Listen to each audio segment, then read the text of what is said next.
Hello, and welcome to what is a slightly special / bonus episode. We are still releasing our normal scheduled episodes, but I think this will probably come out in between Barbie Girl and Bryan Adams, which is somewhere we all want to be. So we have just recorded what will be the 17th episode, and I'm imagining whoever is listening will have just listened to episode 10. At the time of recording, Phil Spector has just died in the last, I think, 24 hours, actually. For those that don't know, Phil Spector was probably the most influential producer of the 1960s and sort of 1970s. He fell off the rails a bit, but in the short term, that's not really what he's known for. He was a convicted murderer. He killed a woman called Lana Clarkson. She was an American actress and fashion model. She was in a lot of incredibly famous films. But yeah, she was kind of an aspiring actress in movies that I don't think your average person would have necessarily have heard of, but she had potential. We kind of wanted to talk about can you ever separate the art from the artist? And if you can, how far does that actually go? I think it's an interesting thing to sort of consider. This topic as well will be involving our special guest, Mr. Andy Wrintmore, who is a Frome town councillor, deputy mayor of Frome, I've just double checked that, drummer in the band The Sickones, host of the Giant Pod, and all-round pretty rad dude. So there you go. A little bit of introduction. It's not just me and Dave. I'd like to hand it over to Andy. What do you think? Can you ever separate the art from the artist? It's a big question, that, isn't it? He's a pop culture giant. You know, culturally, what he was producing, who he chose to work with, steered what the zeitgeist of the time was, steered what became fashionable. He was I guess you could call him a hit maker. So he had a lot of power and influence. If he thought someone was cool or the next star, then I think he definitely had the power to do that. So I think his music is bigger than the sum of its parts. An interesting thing to bring up is that, you know, as he's a silent partner in these pieces of music, you don't hear him singing. You don't hear him, that I know of, playing any instruments. Is that then easier for you to separate, you know, what he did from the art, because he's not actually in it? He's just sort of been the overseer of it. You know, we talked about earlier we talked about other artists who have done terrible things, and they're very present on the records, and you have to listen to them. Their records are very much about them, but the role of a producer is to operate in the shadows and not take the spotlight, not take the stage. And obviously he was so good at it that he ended up becoming a star in his own right. But, you know, that's the other thing is, you know, do you then not listen to the Ronettes? Do you then not listen to the Beatles because he's a murderer? For me, it becomes an odd one, because with some artists, it's quite easy to separate. Like you said, the Beatles right there. The Beatles were already the Beatles when they worked with Phil Spector, and although he may have added something, regardless of what he added, they were the Beatles. But then when you talk about the Ronettes, he named them, he created them. Like, I'm not saying anybody could have turned up and been in the Ronettes. They couldn't. He was very good at picking out talent, but their sound and the songs that he made with them were very much Phil Spector's song. And although he may not be the one performing on the record, he was certainly the driving force. Yeah, when I look at works of art, whether it's music or whether it's books,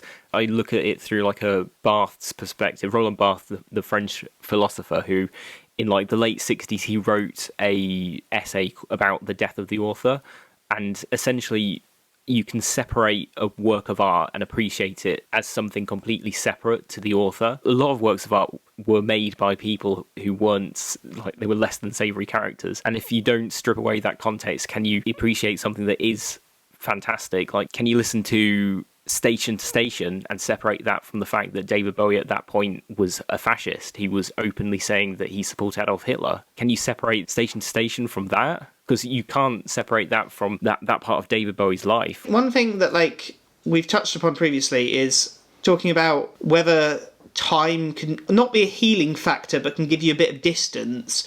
Do you want to expand on that? We've talked about this off camera, but do you want to talk about that, Andy? Well, it's one of those things. I mean, what will the opinion of his legacy and his work be once everyone who was alive, who knew the victim, has gone? You know, I'm sure there are classical composers who've done hideous things, who still have a legacy simply because the person or the people that they hurt are long gone, long dead, long forgotten. And I wonder if time changes in that regard. That it's still quite fresh, I guess, because it's a modern crime. So anyone that was alive while she was alive will know and remember her as a human being, but future generations aren't going to know who that is really, and it's just going to exist in pictures and a name attached to his. And I wonder whether I guess the importance of human life will diminish through the ages of people that weren't part of your time. I wonder what the value of life is after that, historically looking back, whether you care as much about her now as you would someone who, I don't know Beethoven's history, but if Beethoven had killed someone, do you care as much about that crime, however hundreds of years ago it was, more or the same as one that happened last week? I imagine you care more about the one that happened last week. Normally when a musical figure dies, I either am ambivalent to it because I don't give a shit about their music, or I'm sort of saddened even though I didn't know them, because music is a very personal thing that can really impact you more than, personally, I think movies can. Like, there can be a 2-minute song that will move you more than, like, any book or any film. So when the people that create that art passes, it feels like you've almost lost a friend. But like anything, what happens when a friend does something really shitty? Do you suddenly put everything good about them aside? Or do you go, well, yeah, they still did good things, but they were shitty as a human being? That's a strange one, because it almost sounds like an oxymoron that someone can be those two things, but bad people can do good things in the same way that good people can do bad things. Putting everything aside, I just want to know what you think of his musical achievements. His impact on pop music is probably among the most significant of all the big name producers. He inspired so many artists around the time period of the 1960s with his production techniques. It became like a signature sound, what he did with music. It was called the Wall of Sound. It was at the point where you could put a record on or hear a record on the radio and you'd know who the producer was just from like the opening few bars, because he had a very distinctive style. I think he drew more attention to the role of the producer in terms of modern music. In terms of his impact on music itself, it's very understated at the moment, and it has been eclipsed by the fact that he did do a murder. You've got to feel like sad in a situation in which someone has been taken from the world before their time. He was 81, but he died of coronavirus, and I think a lot of people can reflect on friends, family, people they know who have passed from such like a vicious virus. I wouldn't say that he deserved to die. I think he had served, he's been in prison for decades. He's served a lot of the time. I think it's hard to feel sorry for him. It's hard to feel sorry for him because of his actions, but I think it's important to reflect on the impact that he did have on music. We noticed when we went through a lot of the reports about him that some would say music producer and murderer, some would open with murderer. And as I said, through nothing but his own action, his successful career is fully overshadowed by the murder that he committed. And that is fully his own fault. And nobody would in any way, or at least no sane person, I think, should go, I feel bad for Phil Spector that it says the word murder before it says music producer. But at the same time, let's be realistic. On a long enough timescale, he's probably going to be known less for the fact that he was a murderer and more for the fact that he was a music producer. And I think we kind of just wanted to do this bonus episode to reflect on how do we feel about that, and how long after a person's died or after a person's committed heinous acts do you return to their art and go, okay, well, their art was good, but they were a shitty person? Or are there some acts and some things that people commit that you just go, you know what, I'm just going to consider everything that they did as terrible? It's weird, isn't it? There's kind of like a tipping point that an artist can get to before that's them done.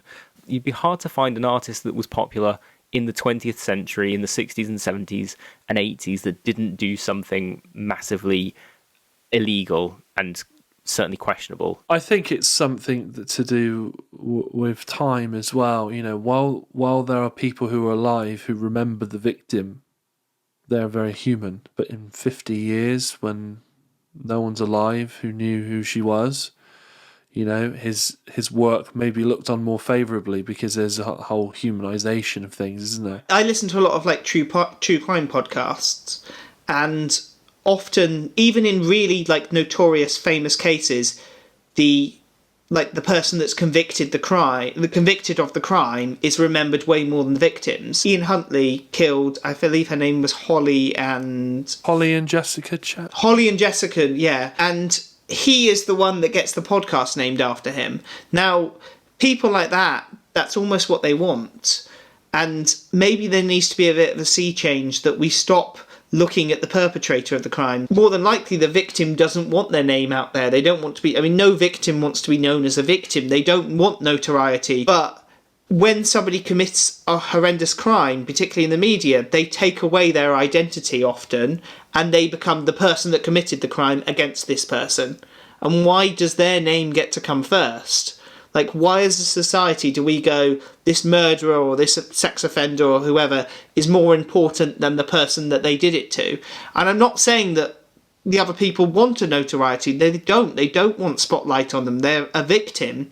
But I certainly think that I don't know if I feel comfortable that we talk about the person perpetrating the crimes more than we talk about the victims. I think it's curiosity, isn't it?